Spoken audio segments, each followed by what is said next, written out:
Hello, Dennis. I know I said that I probably would be unlikely to make a video for you, and I don't know. After watching your senior night sports video, I was humbled. So this is nothing like that, but at least it's be some feedback, and it's one way I can speak to you about your projects quickly without having to do a lot of clicky-clack on the keyboard. But I'm working my way through your assignments, and I'm so glad that you caught up. Hi, Dennis. Now, this is the manipulated type banner. This is not the animated one, right? I know that's a little confusing. I think that I didn't design this course, but my assumption is that this project is to introduce you to some of the type effects which you so capably and use in your video, the senior night video. I'm thinking again. It was supposed to have been, I think, 150 pixels, though. So when I change this to the requisite size, resolution, and then change this to inches, I'm thinking that it is, oh, wait, no. Here we go. What am I doing? I'm sure you got this right, but if I change this back to inches and then change this to 150, let's see, what do we get? Is it the right?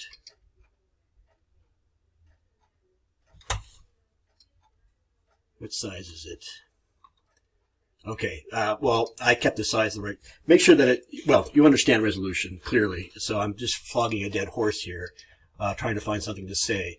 I use the tools well. I think it's an interesting effect. I think it supports, the theme of this particular promotion. Let me go back to, and with these interesting radiant bars. Now I'm looking at it. I just changed the resolution, so it's going to be grainy. I would just in general avoid changing the relationship of the script part of the logo to the rest of the logo. Here I see it overlaps. I'm sure you know enough about corporate styles and branding to know that the logo is sacred in a way, and it has to be treated consistently. But other than that, you have used the corporate assets, the color palette, and the type, which is Arial. Really hard to make Arial appealing, I think. Dennis, this is your reflection on, I guess, your process. And, of course, this was, became part of your final reflection, I'm assuming. And I was interested in reading it. You said that you felt like you had missed out a little bit because, like the web banner, the still one, you have had tons of practice, I think, in manipulating type, and it shows. I just say, practice restraint. Perhaps, of course, your audience is different for Amethyst Bay than it is for the high school, right? I imagine with the high school in your graphics, you want to generate a lot of visual activity, interest. Amethyst Bay, of course, is a little different. And so, perhaps the minimum, think about minimalism in your typography. There's lots, to learn about type. It's a lifelong interest, I think, that most designers have, most graphic designers have. Well, you have to have, really, an interest in type.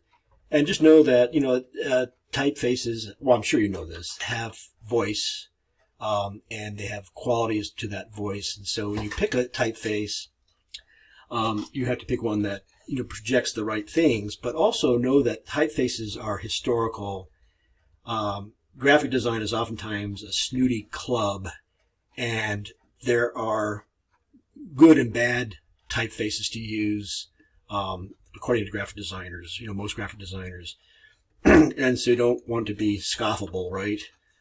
So it's good to learn about the history of type 2 and the particular designer of the typeface that you choose. I also like that, this class encourages you to think about layers more and how to organize them, and that you can keep a mask on its own layers. So in those senior night presentations, I'm wondering if this won't be helpful. And more than that, it's the basic idea of non-destructive image editing. Ideally, you needn't touch your original, and by using filtered layer masks, or filtered layers, or layers on filter, or filters on layers rather, and layer masks, you don't have to touch the original image, which is useful sometimes because you don't have to archive it that way. You can archive it with all the changes you've made to it. Dennis, really nice. I mean, even static, it looks great. And I see that you've got it nicely organized in layers, and I can turn things off or on. Hey, that's what I was talking about. Pare it down. You still have, I think, a little bit of paring down to do. I think it's better just three-dimensional like that than putting a purple box around it. Stands well off the beach sand, and it employs one of those effects that you learned, I think, in the 4.1, 4.2. Not sure you need to outline the logo. I may have talked to you a little bit about that on the print ad. It probably achieves enough contrast with the background without it.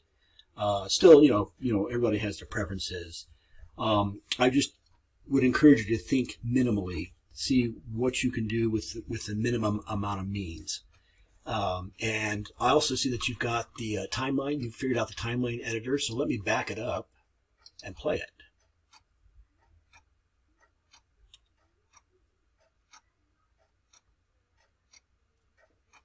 It's subtle. Oh, it has to load first. That's the thing about GIF animations, is all the frames have to load first. It's subtle, and what I like about it is it kind of glitters a little bit, especially this crystal. You've got the outline which comes and goes, and the whole thing pulses a little bit. So it's nice, subtle movement. Now I'm curious to know what some of these settings are, but it looks like you have used perspective or something to get the boat to sit on the beach properly. It's very convincing. I like the surreal color changes too, and as you said, as you wrote in your draft final reflection, it projects a sense of emptiness, which might be appealing to those of us. A beach with nobody on it. But anyway, good going. It looks like you have simplified the type. Ideally, if you had a lot of time left, you would bring things that you've learned on the animation into your print ad. And I would say primarily being, simplification of ingredients.